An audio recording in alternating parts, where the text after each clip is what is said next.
Assalamualaikum warahmatullahi taala wabarakatuh.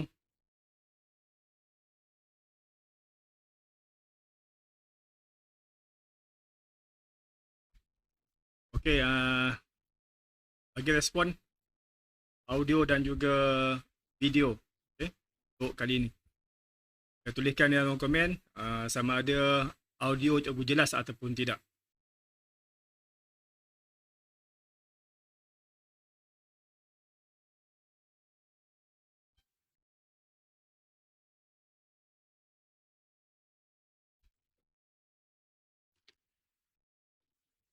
Khabar Hafiz?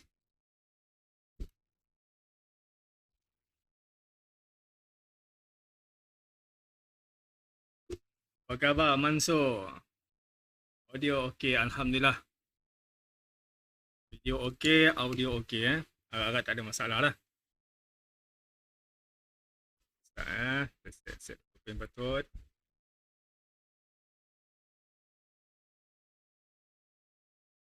Selamat Hari Raya Selamat Hari Raya. Kali tak ada nak post dalam Facebook Selamat Hari Raya, okey. So malam ni lah cikgu nak ucapkan selamat hari pada semua yang menonton, yang menyaksikan live pada malam ini, insya-Allah. So sebelum raya sibuk sikitlah kan, sibuk membuat produk. Dah lama tak buat produk kan.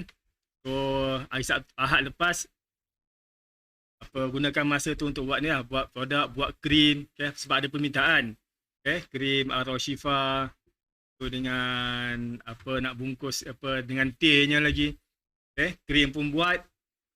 Kali ni saya buat teh pula, buat teh bidara pula. Dapat formula yang baru daripada kawan, so buat teh untuk kesihatan, teh bidara. Banyak benda boleh buat sebenarnya, banyak benda yang boleh menjanakan pendapatan kalau kita nak kan. Okey, tapi insyaAllah malam ni kita akan sembang, cikgu akan sembang-sembang berkenaan dengan Hari Raya. Okey, tajuk tentang pengorbanan. Sebab ni Raya Korban kan.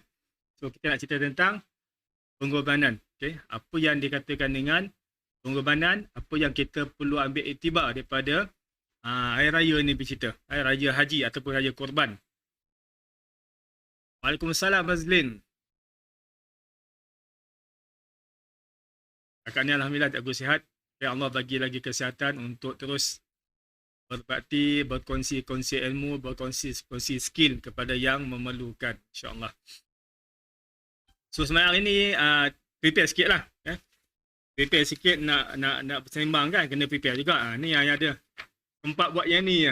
Sempat buat peta konsep untuk nak kongsi tentang pengorbanan yang akan cikgu kongsikan dia punya info lah.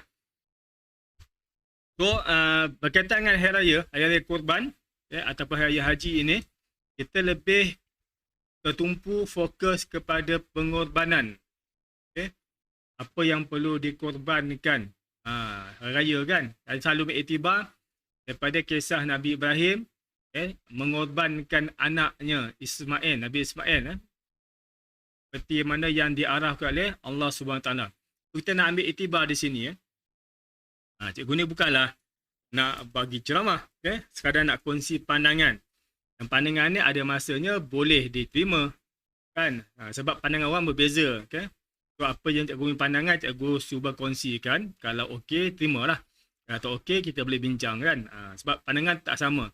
Dan kita kena hormati pandangan yang berbeza-beza tersebut. Waalaikumsalam Azizah Nordin. Okey, kalau kita tengok segi pengorbanan kisah Raya Korban ini, apa sebenarnya kita perlu ambil iktibar? Kita ni nak korbankan apa sebenarnya? Apa yang perlu kita korbankan dalam hidup kita ini untuk nak mencapai di mana yang Nabi Ibrahim buat. Buat ke atas anaknya, di atas arahan Allah Subhanahu Wa Taala. So pokok pangkalnya, dia punya tajuknya ialah korban, berkorban ataupun pengorbanan. So, apakah pengorbanan tersebut yang kita perlu lakukan?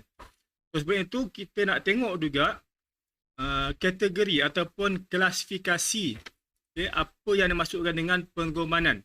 Apa yang kita perlu korbankan. For sure, kita perlu korbankan sesuatu kerana Allah Subhanahu Wa Taala. Itu yang paling mustahak. Dalam kehidupan kita, kita kena korbankan diri kita ini untuk Allah Subhanahu Wa Taala. So, macam mana kita nak korbankan diri kita? Adakah kita nak buat macam mana Nabi Ibrahim? Kan itu sebab arahan ke atas Nabi Ibrahim untuk menyembelih anaknya Nabi Ismail. Tapi adakah kita setaraf itu? Tak juga kan? Rozadi Idris, Waalaikumsalam. Selamat menonton. Selamat bersama-sama untuk ni. Okey, so itu tajuknya. Maksud dia, dari segi pengorbanan, yang paling utama ialah kita kena buat sesuatu untuk korbankan kerana Allah Ta'ala.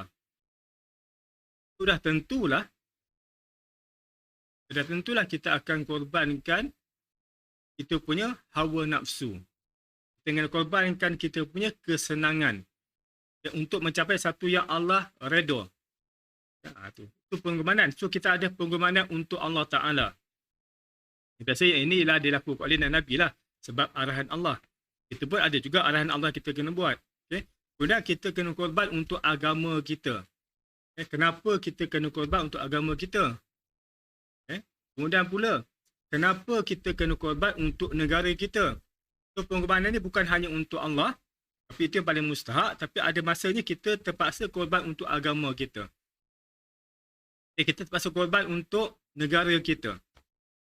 Kita terpaksa korban untuk bangsa kita. Kita kena korban untuk keluarga kita.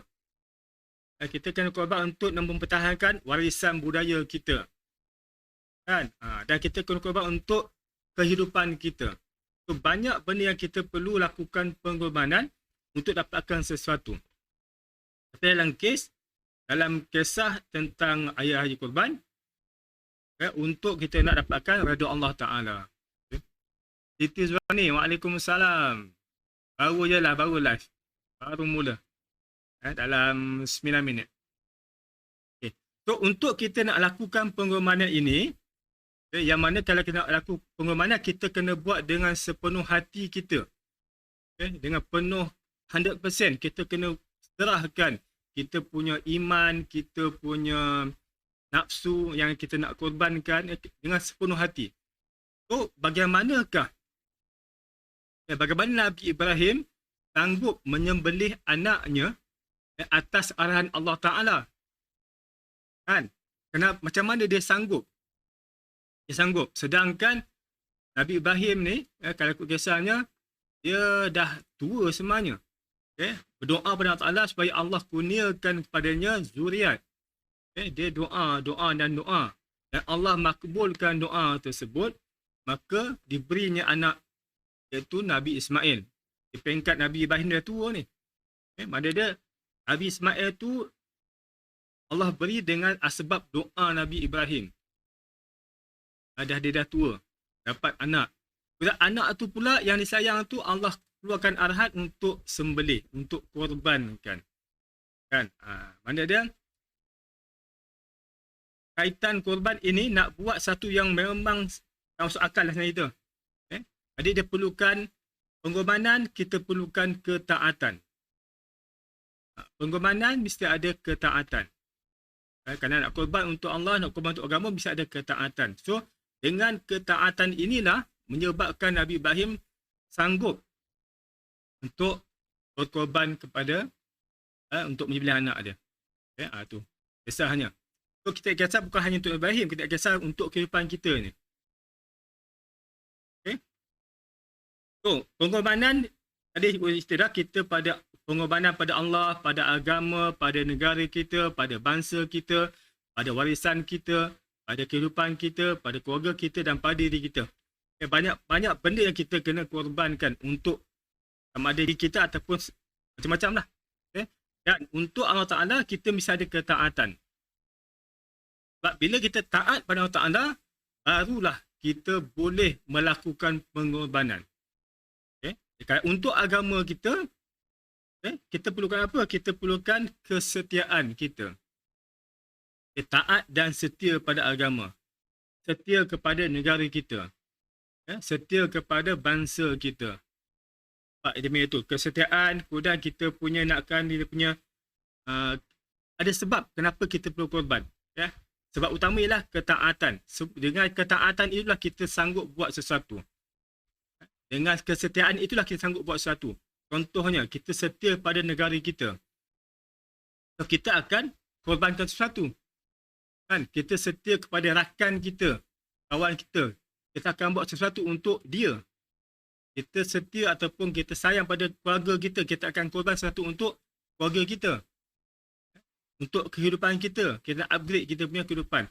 So, syarat untuk nak buat pengorbanan, mesti ada ketaatan. Okay? Mesti ada kesetiaan. Mesti ada satu benda kita nak upgrade. Contohnya kehidupan kita. Kan? Biasanya orang yang berjaya dalam kehidupan sekarang ini, kebanyakannya lah, mereka yang asalnya keluarga yang miskin, keluarga yang susah. So, mereka nampak kesusahan, merasai kesusahan. So, mereka nak korbankan sesuatu. Untuk apa? Untuk upgrade kehidupannya. So, dia korbankan apa? Dia korbankan masa dia. Masa untuk nak lepak-lepak, bermain-main, dia korbankan, tapi dia tukar kepada masa untuk buat kerja supaya dapat upgrade dia punya kehidupannya.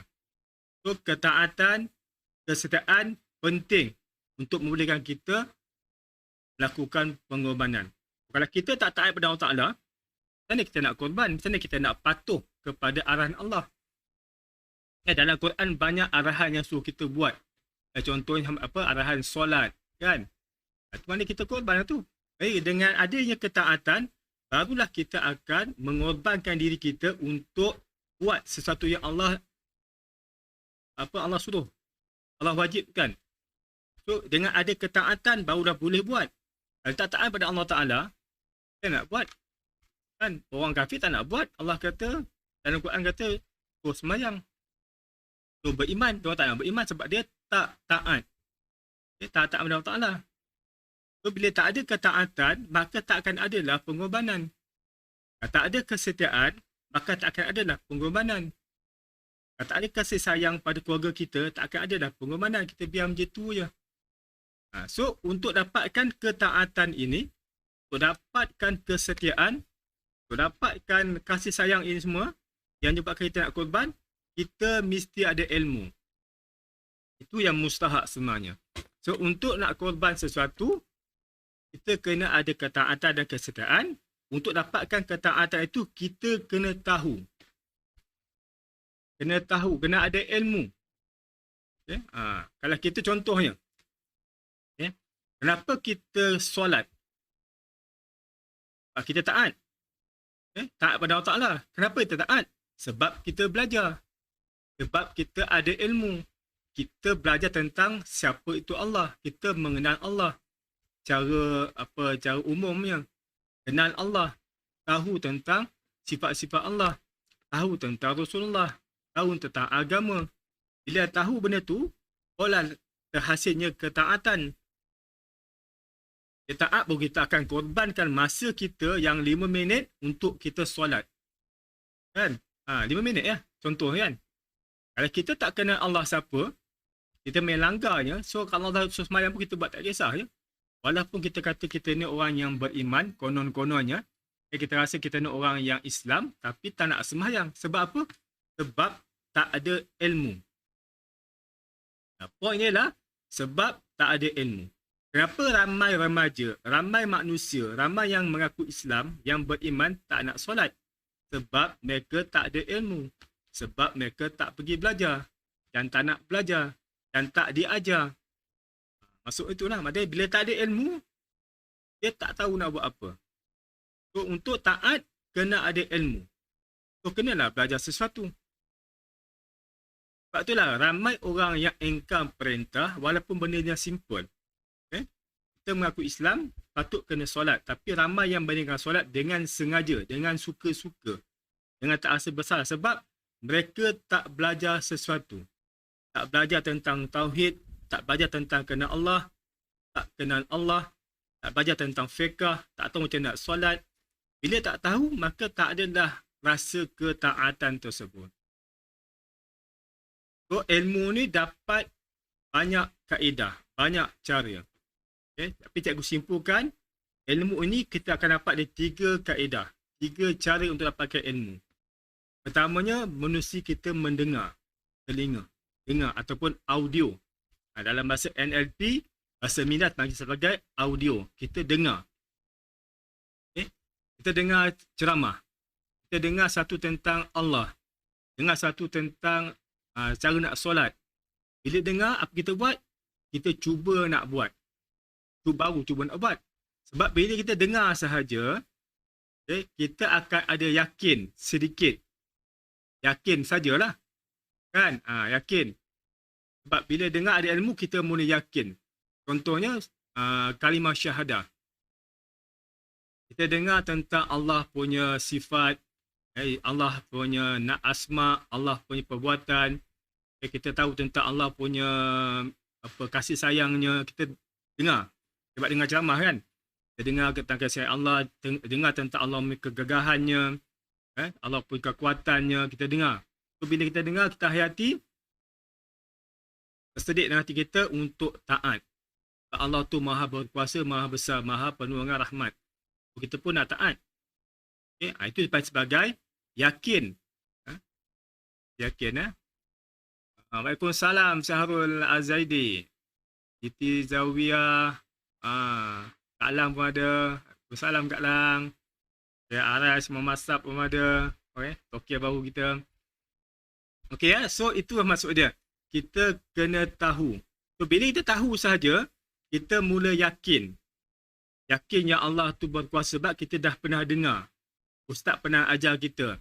Kita yakin Allah tu maha besar, Allah tu maha berkuasa, Allah tu maha sayang. Kita dengar, kita yakin. Yang ini dipanggil sebagai yakin sahaja.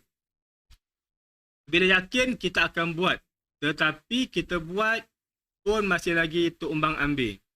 Sebab kita just yakin dia tidak macam itulah kan. Jadi kita ilmu pertama kita dengar. Yang kedua ilmu ni kita melihat. Fiza Izhaq, Waalaikumsalam. Okay. Kita melihat. Melihat apa pula? Kita nampak yang Allah tunjukkan kekuasaan dia. Tadi kita dengar je. Dengar ceramah-ceramah. Dengar saja. Kali kita nampak buktinya. Betul Allah kata dalam Quran, okay, dijadikan alat ini untuk kita tengok, untuk kita kaji, untuk kita berfikir. Kalau kita tengok alam ini, tengok alam, kita mengkaji, melihat, nampak Allah punya kebesaran. Okay. Bila nampak Allah punya kebesaran tu, barulah kita mula yakin, dipanggil sebagai ainul yakin. Yakin sebab apa? Sebab kita nampak. Kita nampak benda tu. Okay. Kita nampak Allah tunjukkan dia kekuasaan. Berlaku depan kita. Kita nampak. Sebab tadi kita dengar je. Dengar tak apa confident. Ini kita nampak. Kita nampak apa yang Allah tunjukkan. Contohnya Allah tunjukkan dia punya sifat kasih sayangnya. Kan? Tengok kasih sayang, tengok nampak. Nampak macam mana Allah bantu orang. Asbab-asbabnya. Mula dengan ainul yakin. Sebab kita melihat. Okey, kemudian yang ketiga ilmu ni ialah ilmu yang kita rasai. Bila kita dah rasa, barulah dipanggil sebagai hakul yakin. Dan bila orang ada hakul yakin tentang Allah, memang dia akan taat, dia memang akan naik, meningkat ketaatannya. Dan bila ketaatannya meningkat, automatik dia akan buat apa sahaja untuk nak mencapai redha Allah Ta'ala. Okey. So, cikgu nak baca satu petikan ayat Quran. Bagaimana kisah Nabi Ibrahim. Okay, dia punya, kenapa Nabi Ibrahim ni boleh taat, boleh buat pengorbanan sebegitu. Okay, sanggup menyembelih anaknya atas arahan Allah sebab dia ada ketaatan. Okay. Kenapa dia taat? Sebab dia ada ilmu. Dan ilmu yang Nabi Ibrahim ada ialah ilmu apa? Ilmu hakul yakin. Di mana katakan hakul yakin? Sebab sebelum tu, okay, sebelum dia ada Nabi Ismail tu, maknanya dia telah mengalami peristiwa dibakar hidup-hidup. Kan Nabi Ibrahim dibakar hidup kan? So dia dah rasa dah bagaimana, dia dah rasa, bukan hanya dengar, bukan hanya lihat, tapi dia rasa sendiri. Bagaimana Allah Ta'ala melindungi dia dengan rahmat Allah, dengan Allah berkuasaan. Membuktikan Allah tu amat berkuasa. Api yang panas tidak membakar tubuh Nabi Ibrahim. Tu dia dah rasa dah. Dia dah rasa betapa hebatnya Allah, betapa agungnya Allah. Sebab dia rasa. Itu kata aku yakin. Bila dia dah rasa tentang Allah punya kehebatan, tu for sure dia punya taat tinggi. Bila Allah perintahkan, wahai Ibrahim, buat sekian, sembelih anak sekian, dia buat. Sebab dia yakin yang Allah tu akan ada pancangan lebih baik daripada apa yang dia tahu. Nampak tak? Keyakinan tu, hakul yakin. Okay? Dia dah dibakar, dia dah tahu, dia dah rasa dah Allah punya kehebatan. So, bila Allah bagi arah lain, dia akan patuh sebab dia dah tahu Allah punya kehebatan. Ilmu tu ilmu merasai, bukan ilmu sekadar dengar, pandang, tapi dia rasa sendiri. Macam kita lah. Macam kita. Kalau kita dah alami sesuatu yang dapat membuktikan Allah punya kekuasaan, contohnya kita tak ada duit kan. Contohlah kita tak ada duit. Itu kita adalah dalam RM10 contohnya. Kita pergi sedekah. RM10 tu pergi sedekah. Itu last duit kita ada. Dia sedekah, dalam beberapa minit, ada orang bagi kita duit pula. Kita bagi RM10 sedekah orang. Tapi Allah tunjukkan dia kekuasaan dia. Dapat berapa detik, sejam lepas tu ke, Allah bagi, ada orang datang kita, bagi kita RM1,000. Contohnya. So, apa kita rasa? So, kita nampak yang Allah tu maha adil. Allah tu maha ada kasih sayang. Okay, maknanya betul lah tu. Bagi RM10, Allah balas lagi 100 kali ganda. Kita dah rasa. Bila dah ada pengalaman tu, agak-agak macam mana kita punya pengorbanan lepas ni? Nak sedekah. Kita tak akan teragak-agak. Kita akan boleh bagi apa saja. Sebab kita dah rasa tentang Allah punya sifat kasih dan sayangnya.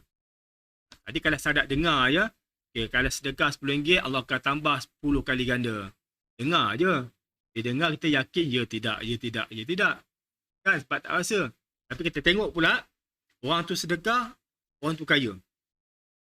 Okay, tengok orang tu sedekah, dia punya rezeki dia bertambah-tambah. Ternampak. Nampak tidak anu yakin.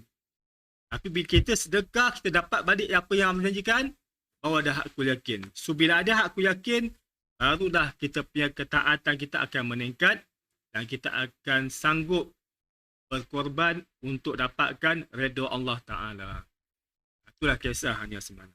So sini aku baca tentang firman Allah Ta'ala, surah Al-Baqarah ayat 260. Kisah Nabi Ibrahim.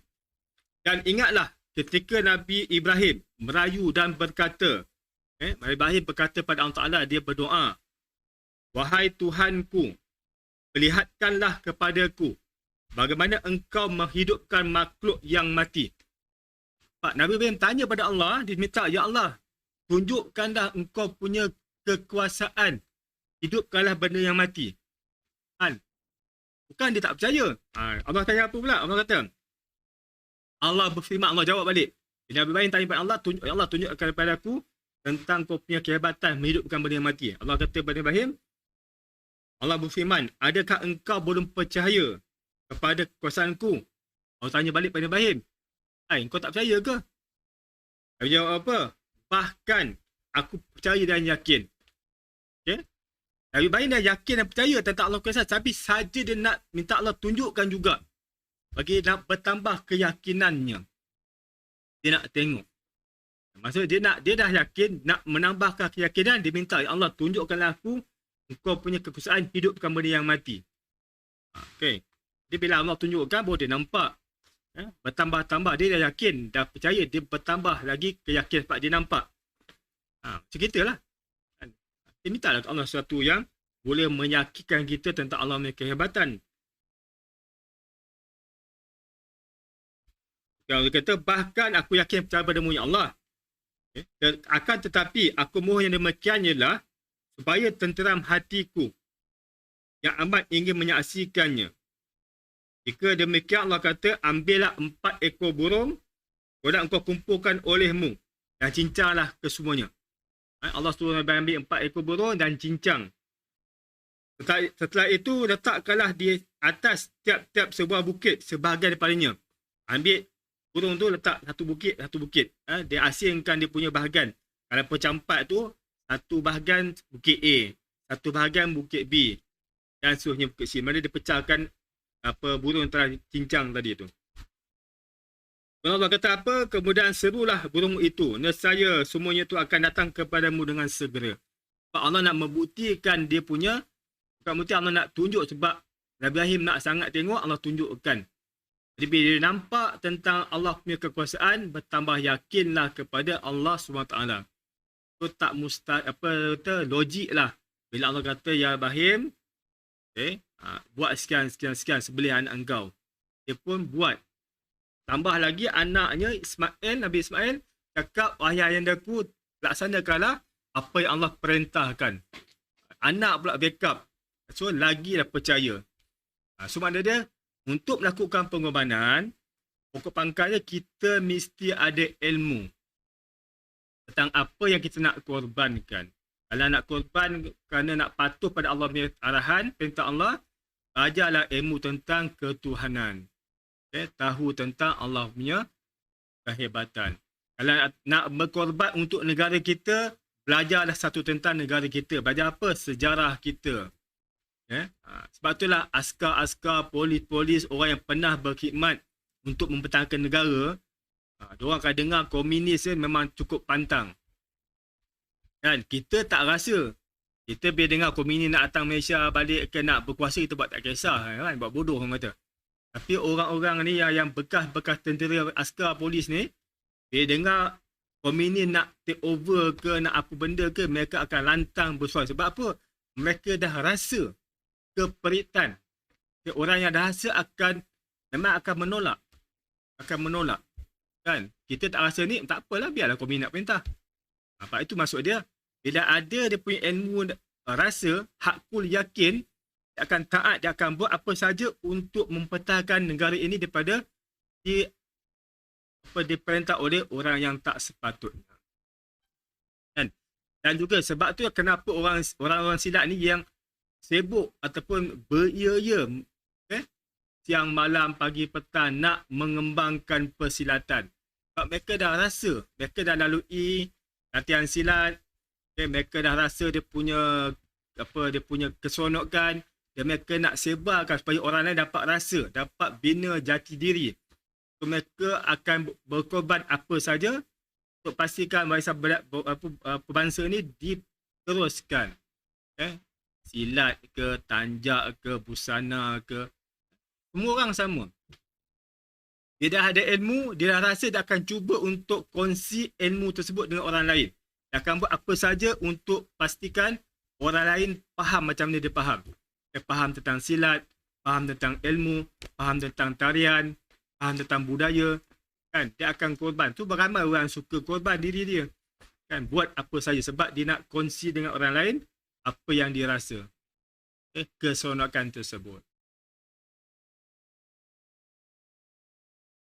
Sufiza Ishak, saya lepaskan kejayaan untuk jaga anak syurga.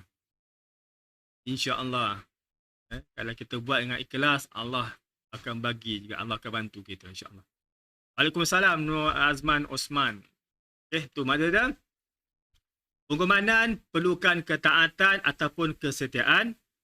Ketaatan dan kesetiaan perlukan ilmu. Ilmu the best adalah ilmu tingkat kita merasai. Okey? Kita rasa, itu dah panggil sebagai hakul yakin. Dan aku yakin memang power. Kenapa orang tak takut neraka? Kenapa bercakap neraka pun orang boleh, kadang-kadang ada pula orang bercakap pasal neraka, dia boleh senyum, boleh gelak, boleh ketawa. Macam neraka tu macam tak ada apa je. Tak ada feel, orang kata. Apa bila Rasulullah SAW sembang cerita dengan sahabat neraka, semuanya menangis, semuanya ketakutan. Sebab perasaan, bila sampaikan dia punya cara pembawaan, cara penceritaan itu menggambarkan dia punya kehebatan, dia punya kesengsaraan tersebut. Contoh, kenapa kita tak bersedia untuk mati? Kenapa kita tahu, ada ilmu, tahu kita akan mati. Tahu dalam kubur tu gelap. Tahu dalam kubur tu sempit. Tahu, sekadar tahu. Pada dia hanya ilmu. Yakin, percaya macam tu. Tapi, macam nak timbulkan hakul yakin? Nak yakin betul-betul yang dalam kubur tu betul-betul gelap, betul-betul menyeksakan. Tapi yang ada orang buat apa? Dia buat kubur, masuk dalam kubur, tanam diri dia. Setengah jam waktu malam, kan? Dia buat liang lahat, masuk, so kawan dia tunggu setengah jam. Dia nak rasakan bagaimana kegelapan, bagaimana sejuk, bagaimana keadaan dalam alam barzakh walaupun tak mati. Agak-agak apa kita rasa? Cikgu pernah buat tanam diri dalam pasir pantai. Bukan kita timbus. Timbus tak syok. Jangan kita atas pantai timbus, tak best. Gali pasir sebut, masuk, tutup. Itu pun muka pun tak tutup. Tutup dengan tuala je. Kan nak bagi gelap. Itu pun setengah jam pun sakit jiwa juga kan. Nak dia punya dengan terhimpit dengan pasir. Dengan dia punya tak boleh bergerak. Badan tak bergerak sebab dah terhimpit. Kan? Tak bergeraknya dengan rasa macam nak lemasnya. So terfikir. Tu baru setengah jam. Terfikir dalam hati. Kalau dah dalam masuk alam barzakh nanti. Kalau malaikat tak tanya soalan pun. Keadaan itu pun cukup mencemaskan. Kalau malaikat tak tanya soalan pun. Masuk kubur itu. Kita bila masuk alam barzakh. Kata Nabi SAW. Masuk alam barzakh. Orang yang takyir melangkah 7 langkah. Maka kita akan dimasukkan semula roh kita dalam tubuh kita. Tadi jasad. Kan roh masuk balik dalam jasad. Macam kita hidup balik tu. Bila hidup, itu yang kita terasa. Baru kita tahu kita dia dah mati. Dia dah tahu sebab apa kita mati. Sebab kita dalam alam barzakh, dalam kubur sempit. Masa tu kita baru menjerit. Kan? Masa kita baru rasa. Kalau kita dah biasa buat ataupun kita cuba buat, cuba tanam diri kita dekat pasir pantai, tanam sikit dalam satu kaki ke, buat liang lihat, apa rasa? Bila kita dah rasa pengalaman tersebut, kita nak buat jahat pun fikir 2 kali. Kan? Kita nak buat jahat fikir 2 kali. Cikgu biasa dalam cikgu punya kursus-kursus motivasi, contohnya kursus tentang akhlak remaja, nak cerita pada remaja ni tentang bagaimana apa peritnya seksa api neraka sebut. Apa cikgu buat? Cikgu ambil mancis, nyalakan, put kat tangan. So kat sini ada 3. Ada 3 tanda. 3 kursus dah buat dah. Tapi peserta tak banyak buat. Tak banyak buat, apa buat? Kita ambil just lilin dia. Bakar lilin, letak kat tangan. Kan dia meditate kan. Nak bagi dia rasa. Aku kata kalau ini pun panas, ini pun rasa macam sakit. Apatah lagi kalau dititiskan tembaga yang dicairkan oleh Allah Ta'ala. Oleh malaikat kan. Tembaga dicairkan dengan api neraka dititis dalam telinga kita. Sebab apa? Tak nak mendengar azan, tak nak bertindak balas terhadap suruhan Allah.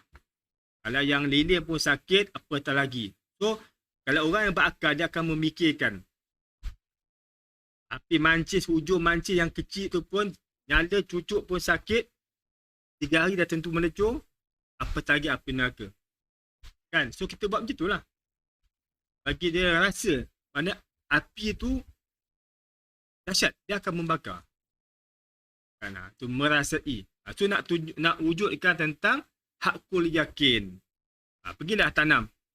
Tak cari, pergilah ada lepas PKP esok, pergilah dekat pantai, gali dalam satu kaki dalam, tanam badan, timbus.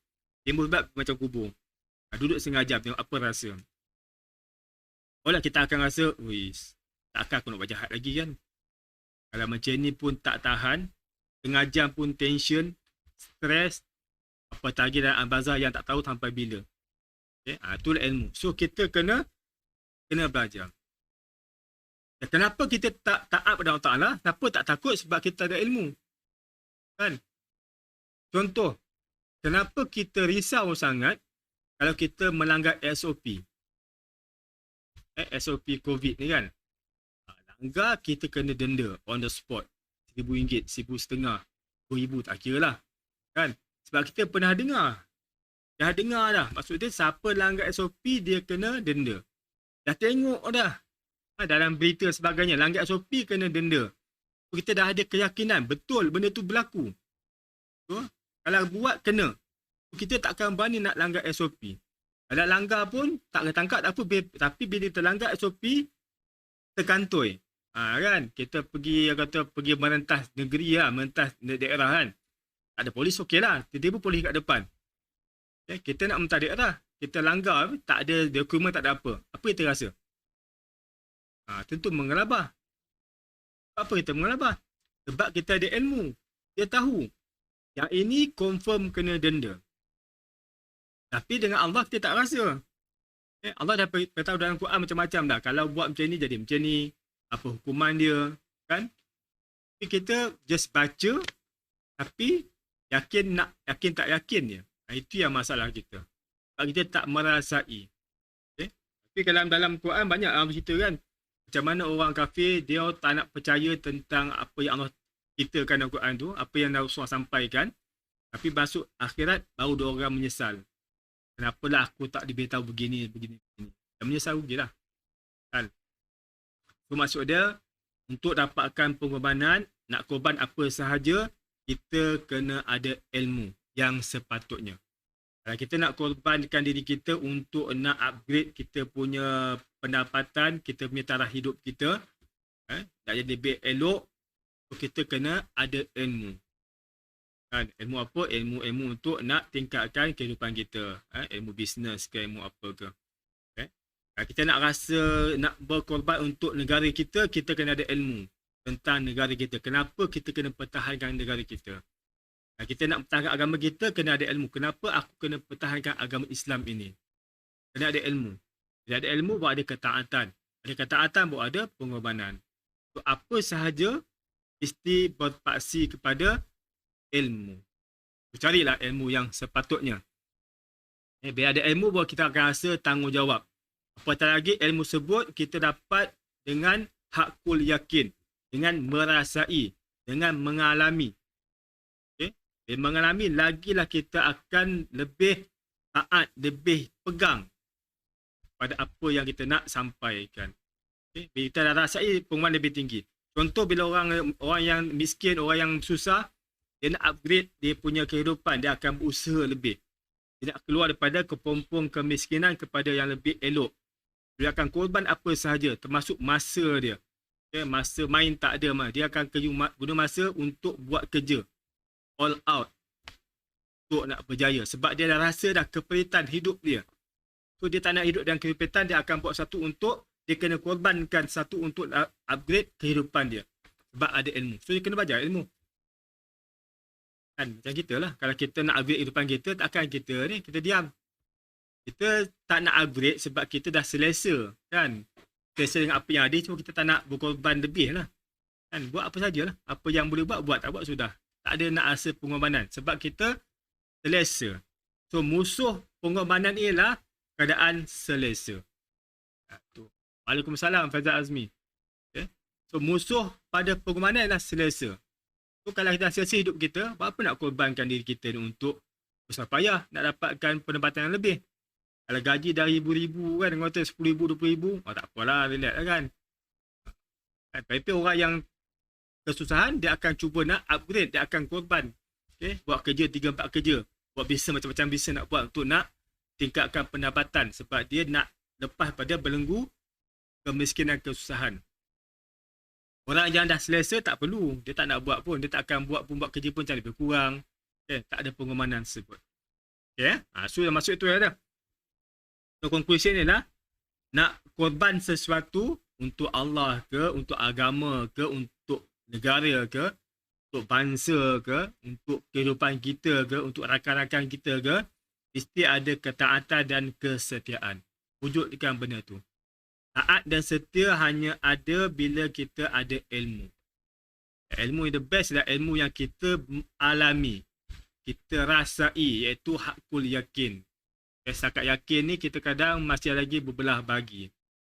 Sekarang lah kan, kebaikan kita ni hanya ilmu yakin. Ada ilmu dan yakin. Tapi bila semayang pun lewat juga. Kan tak rasa pun kepentingan nak semayang awal. Sebab kita semayang tapi ya tidak. Tapi kita dah kata dah rasa, biasa. Contoh kalau kita nak nak ada sifat penyerahan pada Allah Ta'ala.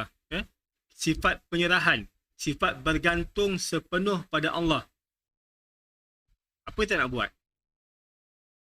Contohnya orang-orang tabligh. Antara the best part ialah mereka ni bila keluar tabligh ni, mereka bawa duit pun ngam-ngam, cukup-cukup. Jadi mereka banyak keluar dan bergantung pada Allah. Kekurangan sikit, doa. Tak kena sikit, doa. Orang tak nak dengar cakap, orang tak nak ikut masjid, dia doa. Tapi bila dia doa tu, Allah bagi. Aku pernah ikut tabligh, pernah mengalami macam-macam perkara yang pelik-pelik tau. Terutama segi bab duit ni, Allah bagi rezeki macam-macam. Bila dah dapat benda tu, dah merasai Allah bagi on the spot dia punya balasan yang bagus, kita bertambah yakin. Sebab tu bila orang tabligh ni apa-apa dia doa je. Dia yakin dengan doa tu Allah akan makbul. Dia dah rasa dah. Kita mana nak rasa? Sebab kita tak pernah buat. Doa pun membaca doa, bukan berdoa. So, kita macam doa pun tak nak. Tapi orang tabligh macam mana dia berdoa. Dia menangis sebab dia dapat feel lah. Dia dapat rasa bila doa Allah bagi. Doa Allah bagi. Doa Allah bagi. Itu dipanggil sebagai hakul yakin. Dia yakin tentang Allah berkuasa dengan hakul. Kita yakin tapi dengan ilmu. Itu doa pun main dia. Tak nak. Kan, biar ada masalah sikit, doa pun lebih kurang je. Contoh COVID ni kita lah kan. Berapa banyak kita doa pada Allah Ta'ala supaya Allah, kalau serius lah kita take serius tentang COVID ni, banyak kita doa pada Allah Ta'ala. Kita doa pada Allah. Minta, Ya Allah, lindung aku pada COVID ni. Macam mana doa kita? Tahap kesungguhan ni macam mana? Doa macam mana? Kita tak doa langsung tentang nak supaya Allah hilangkan COVID daripada muka bumi. Tapi setengah orang, kalau orang yang dah kena, ataupun anak dia kena, isteri dia kena, suami dia kena, yang tak kena apa dia buat? Dia doa lain macam. Kan? Sebab dia dah rasa orang yang disayang tu kena COVID, dia tak kena suruh doa supaya orang yang isteri dia ke anak dia akan selamat macam-macam. Sebab apa? Dia dah ada ilmu. Dia takut apa? Kadang COVID ni sekarang dengan dia punya sakitnya, dengan dia punya macam-macam, stage 1, 3, 4, 5 semua kan. Dia dah tahu ilmu tu. Dan dia boleh rasa. Sebab rumah dia kena, anak dia kena, suami dia kena. So, doa ni macam mana? Sebab bila ada ilmu, ada pengalaman, barulah kita akan mengorbankan diri kita. Doa sungguh-sungguh. Kan? Itulah. Mana dah rasa pengalaman tu, baru kita sibuk nak doa. Itu maksudnya. Sebab ada ilmu dengan penuh keyakinan. InsyaAllah. Okay? Sebab itulah yang kena buat. Okay? Kalau nak banyak bergantung dengan Allah Ta'ala, antara yang guru pesan, kita kena bermusafir. Okay? Pergi musafir satu. Pergilah mana jalan kaki. Kan? Musafir ni banyak benda kita belajar sebenarnya. Musafir bawa tongkat satu, bawa kita pek sikit jalan kaki. Mengembara ke alam dunia ni. Jalan, tengok. Sambil jalan, sambil zikir. Sambil tengok Allah jadikan apa.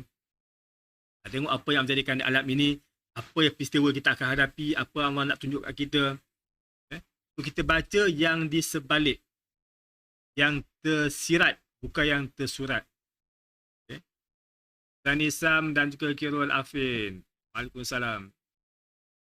Okay, contohnya. Dalam kita dalam zaman fitnah akhir zaman. Fitnah Dajjal. Fitnah Yajuj Majuj. Kita disarankan baca surah Al-Kahfi.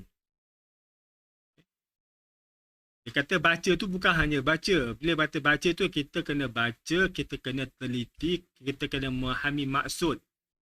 Bukan hanya baca. Tengoklah dia punya apa ceritanya. Apa kisah Al-Kahfi, ada 4 kisah. Apa dia punya yang tersirat. Dan apa yang tersurat. Tersurat dan tersirat. Kena baca tersurat dan tersirat baru kita faham. Oh, kita berjadikan benteng. Kalau setakat baca saja dapat macam itulah. Baca je lah. Dapat yakin je lah. Tapi kita mengkaji segi yang tersurat dan tersirat. Dan kaitkan dengan apa yang berlaku sekarang. Baru nampak. Nampak apa? Nampak Allah punya perancangan. So, Allah bagi kisah, Allah bagi kes, Allah bagi isu, ada jawapan dia. Jawapan dia dalam Quran. Dah ada dah. Okay? Semua dah ada Quran tu. Ada isu, ada jawapan. Cuma jawapan kita tak study, kita tak kaji. Jadi kita rasa macam tak ada jawapan. Padahal ada dalam Quran. Okay? Contohnya dalam menghadapi suasana yang akan berlaku akan datang kan 3 tahun yang kemarau tanpa air, tanpa makanan. Okay? Sedangkan Nabi Yusuf yang alami 7 tahun tanpa makanan, kemarau. 7 tahun, kita 3 tahun ya. Umat Muhammad SAW. Dan Nabi Yusuf 7 tahun. Tapi Allah dah bagi dia ilham dah. Bagi dia wahyu. Apa nak buat? Buat preparation. Okay? 7 tahun pertama Allah kata dia bagi alam ini, bumi ini subur makmur. So masa itulah buat sesuatu, tanam ni. Bila berlaku 7 tahun yang kemarau, ada backup dia. Allah dah tunjuk dah. Kerana kisah Nabi Yusuf tu bukan untuk dia saja, tapi untuk kita. Kita dah tahu dah, kita akan hadapi 3 tahun yang akan kemarau. Tanpa air, tanpa makanan. So apa preparation kita? Bukalah surah Yusuf. Bacalah dia punya kisah. Apa yang dia buat. Nak simpan makanan, macam nak simpan makanan. Dia dah tunjuk dah. Nak simpan makanan kalau berbuahan dengan tangkainya sekali. Jawapan ada dalam Quran. So apa isu berlaku, ada jawapan dia. Cuma kita tak pernah nak study sebab ilmu. Dia tak ada ilmu, maka tak adalah ketaatan. Kan? Rasulullah beritahu dah. Penyakit ada ubat. Kecuali tua dan mati. So carilah ubat. Covid tak Covid, adalah ubat. Ada penyelesaian sepatutnya. Kan? So carilah. Bukan ada satu benda saja. So banyak benda, banyak usaha boleh dilakukan untuk Covid. Vaksin salah satunya. Kan? Vaksin salah satunya. Tapi banyak benda lain lagi. So buatlah. Kalau kita bersungguh-sungguh, kita akan buat sebanyak mungkin. Sebanyak apa yang boleh usaha, kita akan usahakan. Itu namanya pengorbanan. Nak atasi masalah Covid, bukan hanya satu benda. Bukan hanya ikut SOP. Bukan hanya vaksin. Itu baru 2. Banyak benda lain lagi. So kita gabungkan untuk nak hindarkan daripada Covid. Sebab itulah usaha kita. Usaha wajib kita buat. Tetapi jangan bergantung kepada usaha yang beri bekas. Itu yang kena faham. Usaha wajib, tapi yang beri bekas Allah Ta'ala. Usaha kena buat, kena perbanyakkan usaha kita. Okay? Tapi kalau nak dia punya sebab kesan, Allah yang memberi kesan. Ada usaha pun tak buat, macam nak dapat kesan? Kan? Kalau usaha dia 10, kita pilih 2, mana kita sama lah. Nampak? Cuma dia pengorbanan tu. So nak korban, kena ada ketaatan. Kena ada kesetiaan. Dan kesetiaan tu kena ada ilmu. So pokok pangkal kena ada ilmu. Barulah kita akan korban apa saja. Orang tak akan bersedekah kalau tak belajar tentang ilmu sedekah. Tak tahu tentang kelebihan sedekah, dia tak akan buat. Orang tak akan sembahyang kalau tak tahu tentang kenapa sembahyang tu wajib. Orang tak akan keluarkan zakat kalau tak belajar tentang zakat. Orang tak akan masuk Islam kalau tak tahu tentang apa itu Islam. So semuanya bergantung kepada ilmu. Tugas kita ialah carilah ilmu. Okay? Itu yang paling utama. Cari ilmu. Terutama akhir zaman ni, belajarlah ilmu bab tauhid. Okay? Perkemaskan tentang tauhid. Okey. Ada apa-apa nak ditanya, bolehlah tulis ruangan komen. Okay? Tentang apa yang cikgu kongsikan. Okay? So, dia punya point dia lah, untuk berkorban, kita kena ada ilmu. Ada ilmu, barulah kita akan tingkat kita punya tahap ketaatan. Makin tinggi tahap ketaatan kita, kita akan lebih banyak melakukan pengorbanan. Okay, untuk Allah Ta'ala, bagi kita mengikut perintahnya, untuk agama kita, pastikan agama kita kasih tempat yang tinggi, dimuliakan, menjaga negara kita, kesetiaan pada negara kita, kepada bangsa kita, keluarga kita, kehidupan kita, semualah kita nak korban. Mesti ada ilmu. Ada ilmu, kita akan cuba untuk upgrade. Ada ilmu, kita akan jadi orang yang bodoh macam tu, tak tahu apa nak buat. Okey, so ada apa soalan, silakan. Minum dulu teh.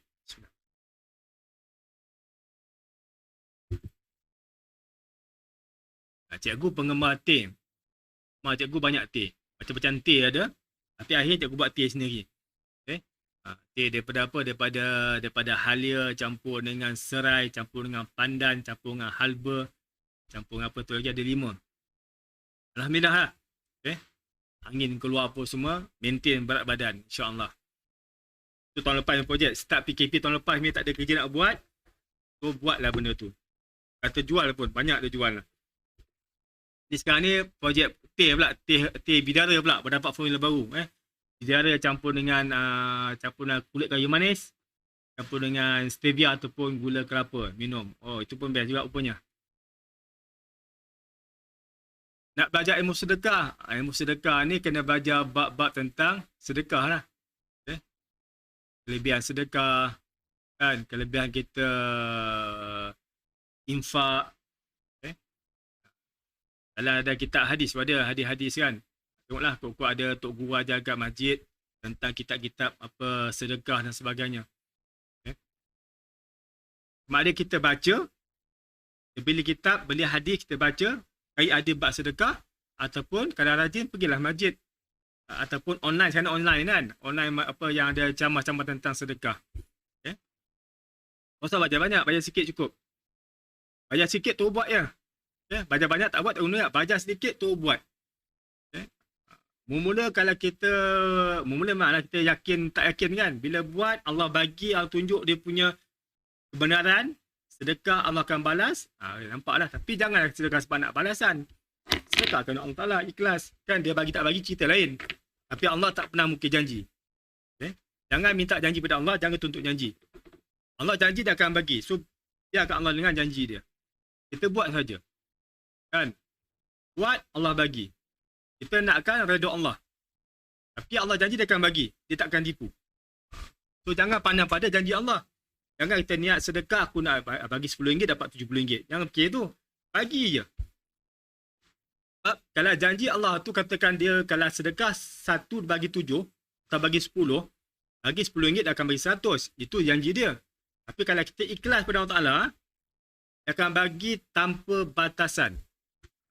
So, kita nak pilih mana satu. Okay. Lailatul Qadar.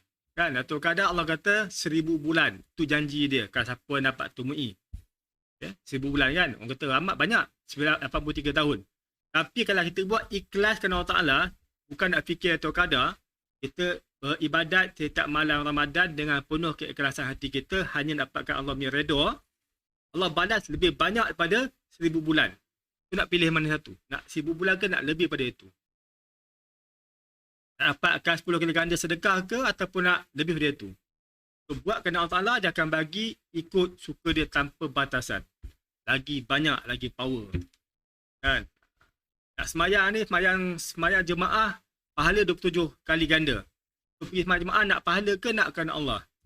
Kalau kerana Allah, Allah bagi lebih banyak daripada itu. Tanpa batasan. Mana dia? Keikhlasan penting. Tapi ilmu kena belajar lah. Kalau tak ada pun beli buku, bacalah buku hadis kan. Baca hadis yang ada terjemahan, yang ada huraian tu, insya-Allah boleh. Waalaikumsalam Khairi Jamaluddin. Kau ada apa-apa nak ditanya ke, bukanlah cikgu bagus sangat. Bolehlah kongsi-kongsi kan. Kongsi-kongsi. Patut semalam buat live tapi semalam raya kan. Bagilah peluang orang nak beraya. Beraya di rumah. Bukannya boleh beraya jalan pun. Beraya di rumah. Okay, insyaAllah hari Sabtu cikgu ada kelas webinar untuk ilmu usul. Okay, pukul 9 suku. Hari Ahad pun ada kelas juga untuk kuasai minda. Okay. Kedua tu 3 jam. Okay. Ada kelas webinar untuk ilmu usul hikmah. Ilmu usul ni lebih kepada cara kita, orang silap lah banyakannya. Cara kita nak buat sesuatu amalan tanpa beramal. Maksud itulah. Adalah dia punya tu. Usul mana kita nak usulkan diri kita. Self-programming. Kita nak gunakan Quran sebagai hikmah. Tanpa melakukan amalan. Banyakan sekarang ni, silap mereka buat amalan. Okay? Buat sesuatu kerana amalan. Okay, baca contoh Fatihah 40 kali kerana dapatkan sekian-sekian. Kita nak cuba hindarkan buat sesuatu kerana amalan. Kerana nak dapatkan dunia. Kita buat kerana Allah. So, dalam webinar ilmu usul dan juga hikmah, cikgu akan kongsikan bagaimana nak pastikan amalan kita tu tak sia-sia. Okay? Tak menyeleweng. Okay? Tak bergantung kepada dia punya natijahnya. Maksudlah. Dan untuk ayat Ahad, kelas untuk ilmu minda. Bagaimana nak kawal minda, nak siap otak kita.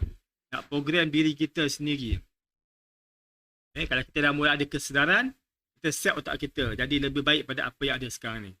So masih lagi terbuka. Kalau siapa nak join, bolehlah PM cikgu. Kelas ilmu usul Sabtu malam Ahad.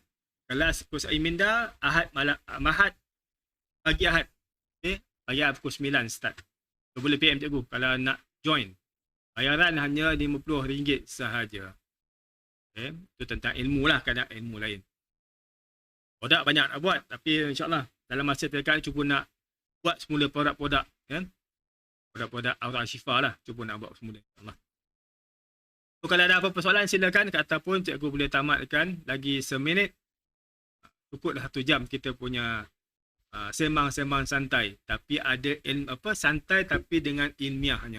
Okay, sambil sembang sampai kita menyampaikan benda yang bertauhidkan pada Allah Subhanahu Wa Taala. Tak ada apa yang lebih mustahak di alam ini kali kita mentauhidkan pada Allah Subhanahu Wa Taala. InsyaAllah. So kalau tak ada apa-apa, bolehlah share, tak ada masalah. Kalau nak share kelas herba, insyaAllah. Kalau ada permintaan boleh buat. Macam mana nak buat teh. Okay, nak buat kopi daripada biji kurma. Okay. Kopi kurma best. Dia memanaskan badan. Okay. Mengeluarkan peluh, mengeluarkan toksik lah. Okay. Banyak lagi. Nak buat krim pun boleh. Ada. Nak buat krim boleh. Nak buat sabun pun ada. Okay. Sabun je tengok orang lain jual. Ya Allah. Sebab dia bisnes kan. Sabun biasa je. Macam cikgu buat. Tapi dia harga RM49. Padahal senang yang buat tu. Tapi sebab mereka ada jenama, dia punya packaging smart, bisnes kan. Lepas tu orang jual kosmetik ni kaya. Kan? Modalnya tak habis RM10 pun, tapi jual 40-50 memang berlipat ganda. So adalah cikgu. Waalaikumsalam. Okay, so boleh share cikgu punya sembang-sembang santai ni. Kok dapat memberi manfaat pada yang lain. So, kita ada ilmu, kita kongsi. Tak ada ilmu pun kita kongsi juga. Kongsi apa? Kongsi ilmu orang baik kat kita, kita kongsi lah. Saya bercakap, share je video ni. Kan? Share dia. Dia dapat ilmu tu di manfaat pada dalam alam barzakh kita nanti. InsyaAllah. Kamu tak tengok, memanglah. Dah lama tak jumpa kan? Sebab dia lah cukup. Okey, cakap sajalah. So, cikgu harapkan apa yang cikgu kongsi pada malam ini dapat memberikan manfaat pada rakan-rakan yang sedang menonton. Pada student cikgu. Dapat digunakan. So ada ilmu, tingkatlah sikit kita punya ketaatan. Bila tingkat ketaatan, maka pengorbanan kita akan lebih meningkat lagi insya-Allah. Sudah tahu tentang tu, kita buatlah. Okay? Cikgu si banyak, kita banyak kena buat, mencuba, merasai. Cuba-cubalah. Kalau ada free, buatlah. Tanam dalam tanah. Kan? Pergilah bermusafir. Nak belajar tentang penyerahan pada Allah Ta'ala. Okay, itu saja. Semoga dapat manfaat pada semua. Okay, semoga kalian tersilap. Minta maaf kalau terlalu kata. So, insyaAllah jumpa lagi minggu depan. Hari Selasa malam Rabu. Cikgu punya live Selasa malam Rabu. Hari ini sebab pelajar semalam. Itu saja. Sekian. Cikgu saya dengan Assalamualaikum warahmatullahi wabarakatuh.